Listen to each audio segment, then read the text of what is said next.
जय सिया राम। शब्द ब्रह्म और भाव ब्रह्म की उपासना का यह दूसरा पर्व का चौथा दिन, यह चौथा पुष्प मैं आपके चरण में, आप सब लोगों के माध्यम से अयोध्या धाम के चरण में समर्पित करने जा रहा हूं। मित्रों, कल हमने देखा कि देवीदीन पांडे जैसे युवा ने उसके शमशेर से क्या माहौल खड़ा किया। हमने यह भी देखा कि रणविजय सिंह महाराज जी ने क्या पराक्रम किया, और हम आके रुके थे महारानी जयराज कुमारी जी को लेकर। मित्रों, ईद का दिन था, रात को 1:30 बज चुके थे। अचानक मीर बाकी के सारे सैनिक जहां रह रहे थे वहां अचानक हमला हुआ। कुछ लोग तलवार लेकर अंदर घुसे, हाहाकार मच गया। सैनिक आपस में भिड़ने लगे। हल्लेखोर तो कम थे, संख्या कम थी, लेकिन ऐसी दहशत मची कि लोग समझ नहीं पा रहे थे कि लोग कहां से रहे और जहां कहां रहे। मीर बाकी चिल्ला चिल्ला कर थक गया था। छावनी पूरी लाशों से भर चुकी थी। शैतान है, चुड़ैल है, भूत है, पिशाच है। मीर बाकी के तंबू में हड़कंप मच चुका था। सारे इधर हाहाकार मच चुका था। फिर रात को हमला हुआ, और यह हमला तो अजीब हमला था। जितने भी मशाल लग चुकी थी सब बुझ गई, और सैकड़ों सांप घुस गए तंबू के अंदर में मीर बाकी के। फिर भगदड़ मच गई। कई लोगों को सांपों ने काटा। कई लोग भाग रहे थे इधर उधर। लोगों को समझ में नहीं आ रहा था कि सांप कहां से आए। दूसरे दिन उठ के मीर बाकी समझाने लगा सबको, लेकिन कोई सुनने को तैयार नहीं। सारे घबरा चुके थे। मित्रों, आप यकीन नहीं करोगे, इसके पीछे कौन? हमारी छात्राणी महारानी जय कुमारी जी, जयराज कुमारी जी ने यह नया शस्त्र शुरू किया। 30,000 महिलाओं को इकट्ठा कर एक सशस्त्र सेना बनाई। बड़ी साहसी सेना थी, लेकिन सबसे बड़ा वैशिष्ट्य क्या था? तो उन्होंने युद्ध की एक नई नीति लाई थी, जिसे हम छापामार कहते हैं, जिसे मराठी में गनिमी कावा कहते हैं। मित्रों, पहले दिन का जो हमला हुआ था वो महेश्वरानंद के नंगे साधुओं ने हमला किया था, और एक दिन अचानक मीर बाकी के तंबू के अंदर में सैकड़ों वानर सेना घुस गई। इसे काट रही है, उसे मार रही है। सारे सैनिकों के पीछे वानर सेना लग गई। फिर हड़कंप मच गया। समझ में नहीं आ रहा था ये हो क्या रहा है। उस दिन सुबह किसी ने तो भी उनके तंबू के ऊपर में जहां छावनी लगी थी 5-6 वानरों के शव लटका के रख दिए। सारे जंगल के वानरों को लगा कि इन लोगों ने हमको मारा है, और सारी वानर सेना टूट पड़ी। मित्रों, मीर बाकी को सैनिक को लगा कि राम भक्त हनुमान का प्रकोप है, ये वानर सेना राम भक्त हनुमान जी ने भेजी है। कुछ दिनों के बाद तो इतना अजीब हुआ कि कुछ डुक्कर 30, 35, 40 ऐसे घुस गए मीर बाकी के तंबू के अंदर में, तो समझ में नहीं आ रहा था। फिर से वही सीन, फिर भाग रहे लोग। कई जख्मी हुए, कई मर गए। ऐसी अलग अलग प्रयोगों से मीर बाकी के सैनिकों का मनोबल टूटता चला गया। मीर बाकी के पास लोग जाने लगे। सैनिक कहने लगे, हमें कंधार जाने दो, हमें काबुल जाने दो, हमें ताशकंद जाने दो, हम वापिस जाना चाहते। मीर बाकी समझा रहा था। आखिर मीर बाकी ने बाबर को खत लिखा, मैं सारे प्रयास कर रहा हूं, मस्जिद को खड़ा करने का प्रयास कर रहा हूं, लेकिन यहां मैं दिन भर मंजिल खड़ी कर देता हूं, दीवार खड़ी कर देता हूं, लेकिन शाम को अचानक वो गिर जाती है। कहां कहां से लोग चले आते हैं। सुबह उठ के जाओ तो दीवार दिखती नहीं है। मीर बाकी खत के अंदर में बाबर को कहता है कि आप खुद आइए और खुद आके देखिए कि ये हो क्या रहा है। बाबर स्वयं चलते आया, शिखा घाघरा नदी के संगम पर रुका 7 से 8 दिन, और उसको विश्वास हो गया कि यहां कुछ ना कुछ गड़बड़ होती जा रही है। मित्रों, बाबर को समझ में नहीं आया 8 दिन कि मीर बाकी के सैनिक इतने डिमोरलाइज क्यों हो गए हैं। उसे यह भी समझ में नहीं आ रहा था, क्योंकि वो स्वयं जाके देख रहा था कि दिन भर दीवार तो खड़ी हो रही है लेकिन सुबह दिख नहीं रही है। फिर उसने कुछ फकीरों के साथ जाकर बात की, बाबर कुछ साधुओं को जाके मिला, कुछ औलिया को जाके मिला, और उसने कहा कि यहां तो हम आ पहुंचे हैं, लेकिन ये खड़ी क्यों नहीं हो रही है। मित्रों, बाबर होशियार भी था। उसने कहा यह स्थिति ऐसी आके पहुंची है कि अभी कुछ कॉम्प्रोमाइज करना चाहिए। और फकीरों ने उनको 5 बातें बताई। फकीरों ने कहा मस्जिद का नाम सीता पाक रखा जाए, प्रदक्षिणा का मार्ग वैसे ही रखा जाए, पहली बात। दूसरी बात उन्होंने कही कि मुख्य दरवाजा जो है वो लकड़े का बनाया जाए, उसमें लकड़ी लगाई जाए। तीसरी बात बताई मीनार नहीं बांधने की। चौथी बात बताई गई जो है उसे गिराने की। और 5वीं बात बताई हिंदुओं को भजन और पूजन पाठ करने की अनुमति दी जाए। बाबर तो थक चुका था। मीर बाकी को लग रहा था कि कैसे भी करे लेकिन छूटे यहां से। और आखिर में बाबर ने ये सारी बातें मान्य कर ली। आधी मीनार तोड़े गए। दरवाजे पर पारसी और महाजनी लिपि में लिखा गया सीता पाक। हिंदुओं को नित्य पाठ की परवानगी दी गई और मुसलमानों को कहा गया कि आपको शुक्रवार को नमाज करना है। मंदिर के द्वार पर 2 काले कसौटी के खाम लगाए गए और दरवाजे पर लकड़ी बिठाई गई। मित्रों, ये तो बाबर की कूटनीति थी। बाबर कोई इच्छा से यह बात तो नहीं कर रहा था, क्योंकि वो तो पूरी मस्जिद खड़े करने आया था। वो तो हिंदुओं की ताकत थी। जयराज राजकुमार जी की अपनी ताकत थी। वहां के जितने भी सन्यासी थे उनकी ताकत थी, जिसकी वजह से उसके समझ में आया कि इस क्षण में अपने को कॉम्प्रोमाइज करना पड़ेगा। उसने कोई तहदिल से थोड़ी किया, ये तो बाबर की कूटनीति थी। हिंदू और फाजल अब्बास जलाल को ये सारे जितने भी बातें रखी गई, इसमें से कुछ प्रमाण में समाधान मिला। पर मित्रों, उसने ये कर मस्जिद का बांधकाम था वो पूरा किया। पर एक बाजू से महेशानंद और जयराज कुमारी महारानी जी कोई शांत नहीं बैठे थे। वो शांत नहीं बैठे थे। 2 दिन पूरी तैयारी की और ईस्वी सन 1529 को उन्होंने पूरी ताकत के साथ, पूरी क्षमता के साथ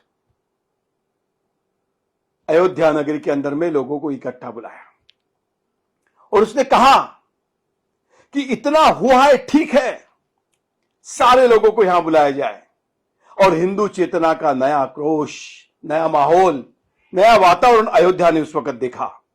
सारी अयोध्या नगरी खचाखच भर चुकी थी। राम अवश्यता क्यों न हो, मुक्त हो चुके थे। भव्य राम का दरबार भर चुका था। चित्र बदल चुका था। लेकिन मित्रों, दुर्दैव से राम जन्मभूमि पर मुस्लिमों का ताबा आया। दूसरी बाजू में फाजल अब्बास का मृत्यु बड़ा रहस्यमय मृत्यु हुआ। वशिष्ठ कुंभ के पास उसकी कब्र अभी अभी मिलेगी। उस कब्र पे मित्रों 6 जो खाम है वो वहीं से उठा के लगाए गए। उसके कब्र के नीचे, उसके कब्र के ऊपर 2 खाम लगाए गए। मित्रों, फिर से अपनी महारानी जय कुमारी जी ने हिंदू साधुओं और सन्यासी अखाड़ों को तैयार किया। जैसी तैयारी चल रही थी, ऐसा एक और संदेश आके पहुंचा कि 26 दिसंबर 1530 को बाबर का मृत्यु हो चुका है। मित्रों, बाबर के समय में हिंदू राजा और बैरागी मिलकर 4 हमले हुए थे और फिर राज आया हुमायूं का। हुमायूं के समय में जयकुमारी जी और हिंदू सेना ने मिलकर 10 हमले किए। मित्रों, अयोध्या के करीब सराय सिरसिंडा अयोध्या धाम के संघर्ष के इतिहास में यह एक ऐसा संघर्ष है कि जो आम हिंदू ने किया। अयोध्या के करीब सराय सिरसिंडा और राजेपुर देहात से 10,000 लोग इकट्ठा है और 10,000 लोग मिलकर राम जन्मभूमि के मंदिर के जो मुसलमानों के ताबे में थी उसके ऊपर हमला किया। और कहां तक हमला किया मित्रों? संघर्ष इतना जबरदस्त था कि ये 2 गांव के 10,000 लोग लड़ते लड़ते लड़ते लड़ते राम जन्मभूमि के दहलीज के ऊपर आके पहुंचे थे। उन्होंने उसका दरवाजा तोड़ा और यह लड़ाई कोई राजा की नहीं थी, कोई सैनिकों की नहीं थी, आम आदमी संघर्ष कर रहा था। 4-5 दिन के बाद बादशाह की फौज आके पहुंची अयोध्या के अंदर में, क्योंकि फिर निमंत्रण गया था। मित्रों, जब तक जन्मभूमि निधर्मी के हाथ नहीं आती, मैं आप सबसे प्रार्थना करना चाहता हूं कि कैसा कमिटमेंट होता है, कैसी श्रद्धा होती है। ये 2 गांव के लोगों ने ये कहा कि जब तक जन्मभूमि निधर्मी हाथ में नहीं जाती तब तक हम सर के ऊपर में पगड़ी नहीं पहनेंगे। मुझे पूरा विश्वास है 22 तारीख के बाद ये 2 गांव के लोग शायद फिर से पगड़ी पहनना शुरू करेंगे। मेरा अभ्यास तो नहीं है, मेरे पास में वर्तमान ज्ञान तो नहीं है, लेकिन जहां तक मैं समझता हूं जिस प्रकार की का संघर्ष हुआ है, इसमें 22 तारीख के बाद सब लोगों को लगेगा कि हमने पगड़ी पहननी चाहिए। मित्रों, महारानी जयकुमारी जी को बड़ी अपॉर्चुनिटी मिली, संधि मिली, क्योंकि बादशाह हुमायूं को शेर शाह ने पदच्युत कर दिया था और वो काबुल और कंधार के जंगल में भटक रहा था। महारानी होशियार थी, उन्होंने महेश्वरानंद से बात की और ये 10वां आक्रमण फिर अयोध्या के भूमि के ऊपर में राम जन्मभूमि मुक्ति के लिए हुआ। आप सोच नहीं सकते मित्रों, मुगल साम्राज्य का धुआं उड़ गया, मुगल सैनिक भाग गए। महारानी ने जन्मभूमि पर 3 साल तक ताबा रखा। 3 साल तक कोई मुस्लिम आने की हिम्मत किसी ने नहीं की और फिर हुमायूं पद के ऊपर बैठा। जैसे हुमायूं पद के ऊपर बैठा, उसने फिर हमले की तैयारी की। मित्रों, हुमायूं के मन में था कि जब तक अयोध्या के जन्मभूमि के ऊपर में उसका ताबा नहीं आता, उसके ताबे में नहीं रहती, तब तक भारतवर्ष में संदेश नहीं जाता। इसलिए हुमायूं ने फिर से तैयारी शुरू की। बहुत बड़ा रणसंग्राम हुआ मित्रों। 24,000 महेश्वरानंद के सैन्य आए थे। दोनों वीर गति को प्राप्त हुए और महारानी जी और महेश्वरानंद के समर्पण के बाद, वीर गति प्राप्त होने के बाद, उन्होंने सारे सूत्र बलरामाचार्य के और सौंप दिए। मित्रों, कथा अयोध्या धाम की जो संघर्ष की कथा है, उसके अंदर में सबसे काला पर्व जो शुरू हो रहा है वो यहां से शुरू हो रहा है। अकबर बादशाह के समय हिंदुओं के 21 हमले हुए। स्वामी बलरामाचार्य, मित्रों कौन थे ये बलरामाचार्य? कोयम्बतूर से आए थे, रामानुजाचार्य जी के परंपरा से थे। स्वामी बलरामाचार्य ने अयोध्या के इर्द गिर्द गांव गांव में घूमकर फिर से हिंदुओं में एक नई चेतना खड़ी की। गांव जाकर एक हिंदुओं का संगठन खड़ा किया और 20 हमले उन्होंने मुगलों के सेना के ऊपर में किए। कभी मुगल जीतते थे तो कभी स्वामी बलरामाचार्य जीतते थे। मित्रों, एक बात मैं आपको और बता दूं, अभी तक तो बात चली थी जब बाबर में कूटनीति की, उसके बाद केवल संघर्ष, लड़ाई का संघर्ष था। लेकिन अब आया बादशाह जलालुद्दीन अकबर। वो कूटनीति के लिए बड़े होशियार था। उसने राजा बीरबल और तोरणमल को मध्यस्थी बनाया, बाबरी मस्जिद के आगे चबूतरा बनाने का परमिशन दे दिया। और ये जो परमिशन मिली, ये जो परवानगी मिली, ये कोई दानत में नहीं मिली, ये बख्शिश नहीं थी। बलरामाचार्य जी को डर रहा था, बलरामाचार्य जी का इतना खौफ बन चुका था, उसके वजह से परमिशन मिली। ये बख्शिश नहीं था, इलाज नहीं था। मित्रों, ये कॉम्प्रोमाइज जहांगीर और शाहजहां तक चलती रही। जहांगीर और शाहजहां जब तक था तब तक ये सारी बातें चलती रही। मित्रों, यह एक योद्धा सन्यासी, सतत युद्ध से प्रकृति बिगड़ती गई और प्रयाग कुंभ के पर्व पर स्वामी जी निजधाम चले गए। त्रिवेणी संगम पर उन्होंने अपना देह त्यागा। मित्रों, संघर्ष के इतिहास में दूसरा काला पर्व हम यदि समझते हैं तो औरंगजेब का था।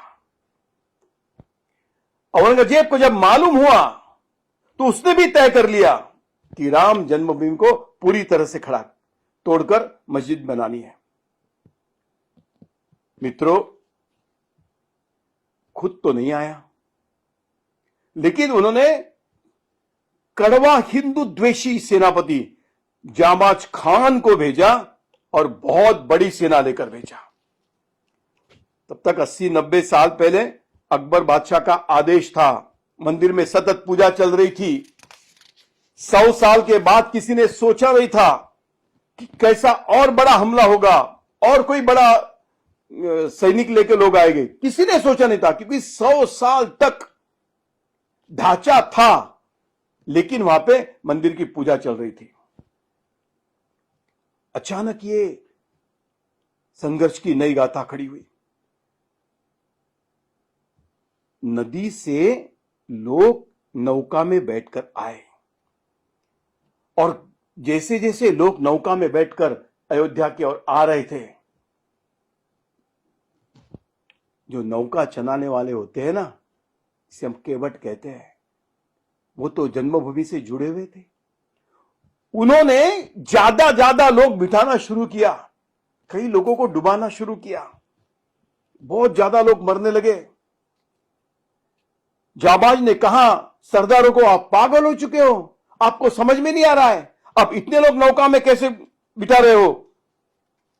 और जैसे जैसे नाव इस तीर के ऊपर आती चली गई, अचानक आवाज आया जय बजरंग, अचानक आवाज आया जय श्री राम। दोनों बाजू से तीर के, नदी के तीर के दोनों बाजू से हिंदुओं का कड़वा प्रतिकार शुरू हुआ, बाणों का वर्षाव चालू हुआ। जामाज को समझ में नहीं आ रहा था कि कहां से बाण आ रहे हैं। वो तो सोच रहा था कि 100 साल तक यहां शांति चल रही है, कोई कुछ नहीं कर रहा है, बहुत स्वाभाविकता से पहुंच जाएंगे अयोध्या के दरबार में।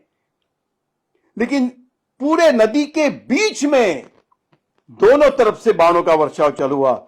मुगलों की चित्कार चालू हुई, बचाओ। कौन थे ये? मित्रों, हम सब लोग जो महाराष्ट्र में रहते हैं, हम सभी को अभिमान लगना चाहिए। हमारे समर्थ रामदास स्वामी जी का जो संगठन महाराष्ट्र में चल रहा था, वैसा ही अयोध्या के इर्द गिर्द चल रहा था। बाबा वैष्णव दास करके स्वामी रामदास स्वामी जी के एक शिष्य थे और उन्होंने पूरे अयोध्या के इर्द गिर्द गांव गांव में जाकर जय जय रघुवीर समर्थ, जय श्री राम, ऐसा एक वातावरण खड़ा किया। गांव गांव में हनुमान जी के मंदिर खड़े किए, एक युवाओं का, हिंदू युवाओं का संगठन खड़ा किया। और जैसे उन्हें पता चला, क्योंकि कई बैरागी, कई सन्यासी, कई हिंदुओं की संप्रदाय से जुड़े फकीर, ये वैष्णवदास बाबा का जो गुप्तहेर डिपार्टमेंट था उसके इंचार्ज थे। उनके माध्यम से मालूम हो चुका था कि सैन्य आ रहा है जामाच का, और उन्होंने पूरी तैयारी कर ली थी और तीर के दोनों बाजू से ऐसी युवा शक्ति खड़ी की जो बाण लेकर थी। मित्रों, जांबाज को तो समझ में नहीं आया कि हो क्या रहा है, क्योंकि 10,000 चिमटाधारी साधुओं का संगठन खड़ा किया गया था। रामचरितमानस की गूंज उठ रही थी गांव गांव में, और जांबाज के सैनिकों को लगा कि अब जिंदा रहना मुश्किल है। वहां से भागे। जैसे भागे, ऐसे उर्वशी कुंड के पास ये सेना ने उनको फिर से घेर लिया और चिमटाधारी साधु अग्रेसिव होकर आगे गए। कुछ सैनिकों को लेकर भागता हुआ बुरी अवस्था में जांबाज औरंगजेब के पास पहुंचा। उसने कहा कि हम तो समझ रहे थे 100 साल वहां कुछ नहीं है, हम तो समझ रहे थे कि अयोध्या भूमि शांत है, लेकिन मैं जैसे नदी के किनारे पहुंचा और हम आगे बढ़े, कहां से लोग आए समझ में नहीं आया, और खून पसीने से लथपथ घबराया हुआ जांबाज अकबर को बताने गया। जांबाज को औरंगजेब ने पदच्युत कर दिया। मित्रों, औरंगजेब ने फिर 50,000 सैनिक के साथ सैयद हसन अली को भेजा। यह भी उसका एक खास आदमी था, लेकिन हमारे बाबा वैष्णव दास कुशल सिद्धस्त रणनीतिकार थे। वो तो रामदास स्वामी जी के भक्त थे। सर्वत्र सावधान का मंत्र देने वाले स्वामी रामदास उनके शिष्य थे। वो कैसे सोच सकते हैं? और उन्हें मालूम था कि पंजाब में गुरु गोविंद सिंह जी महाराज संघर्ष कर रहे थे मुगलों के विरोध में। ये दोनों का आपस में संबंध था। मित्रों, हिंदुस्तान के इतिहास के अंदर में यदि ये पहल को हम समझे कि अराष्ट्रीय शक्तियों के विरोध में यदि राष्ट्रभक्त शक्ति का संपर्क होता है तो क्या हो सकता है, इसका उदाहरण है। मित्रों, हसन अली तो विशाल सेना लेकर मैदान में आया था। बाबा वैष्णव दास जी ने पत्र लिखा गुरु गोविंद सिंह जी महाराज जी को और उनको बताया कि राम जन्मभूमि के और गलत नजर रखकर अयोध्या तक कुछ लोग पहुंचे हैं। गुरु गोविंद सिंह जी को भी मालूम था, और गुरु गोविंद सिंह जी ब्रह्मकुंड के पास आकर मिले बाबा को। मित्रों, हसन अली के साथ में तो बहुत बड़ा तोपखाना था। दोनों ने मिलकर एक बड़ी रणनीति रची। अयोध्या से 45 किलोमीटर अंतर पे कस्बा रुदौली पर दोनों ने मिलकर तय किया कि पहली टक्कर देंगे। जय महाकाल का आवाज उठा, गर्जना हुई, मुगलों की बड़ी हानि हुई, और रणनीति के तहत, स्ट्रेटेजी के तहत गुरु गोविंद सिंह जी ने और वैष्णवदास बाबा ने तय किया कि पहली टुकड़ी जब लहेगी तो पीछे हटने के बाद हमको रणनीति करके तुरंत और ज्यादा पीछे आना है। जैसी अपनी सेना पीछे आई, अली को लगा कि ये तो भाग गए। उन्हें लगा हिंदू हार गए, और वो थोड़े धीमे होते हुए जैसे आगे बढ़े, वैसे अयोध्या के 10 किलोमीटर पे सादतगंज के पास गन्ने में छुपे हुए गुरु गोविंद सिंह जी के लड़ाऊ सैनिक एकदम आवाज आकर लड़े, जो बोले सोनिहाल, सत श्री अकाल। और इतनी तूफान लड़ाई हुई, अली के लोगों को तो समझ में नहीं आया कि ये आए कहां से। बहुत बड़ी हानि हुई। पीछे से जय महाकाल, सामने से सत श्री अकाल। हसन अली को लगे कैसे बचे। वो जन्मभूमि के तरफ भागे। जालपा नालों के पास अचानक 30वीं टुकड़ी चिमटाधारी की उन्होंने आक्रमण किया, और इतनी बड़ी सेना लेकर आया हुआ हसन अली का मुर्दा बली अयोध्या के भूमि पर हुई। मित्रों, वैष्णव दास महाराज जी ने औरंगजेब के समय में 30 हमले किए। सराय, सिसिंडा, राजेपुर, नारे, सनात और सारे गांव में बाबा ने इसका नेतृत्व किया।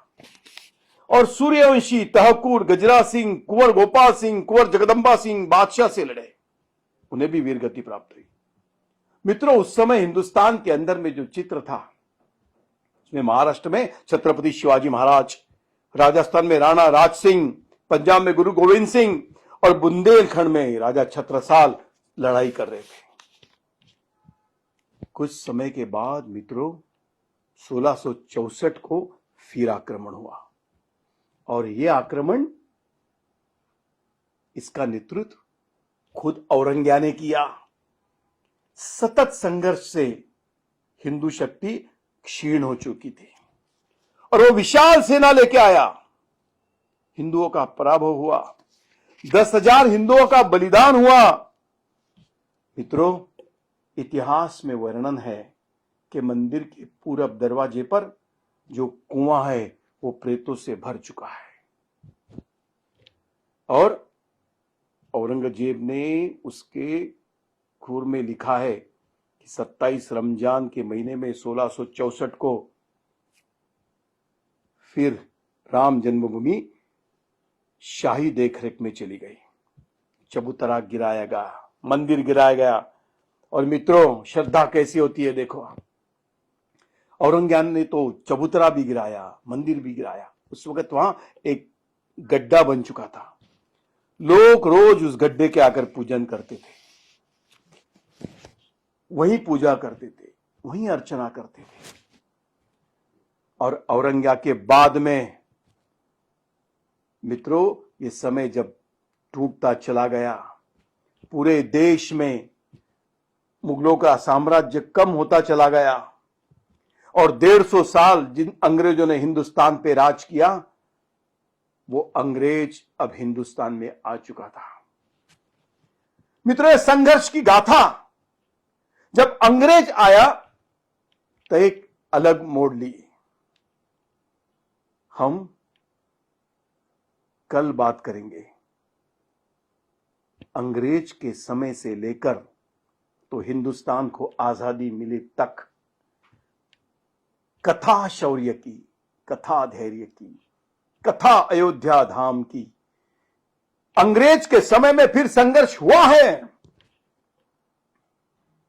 कैसे लड़े हमारे लोग, कागज पे भी लड़े और भूमि पर भी लड़े।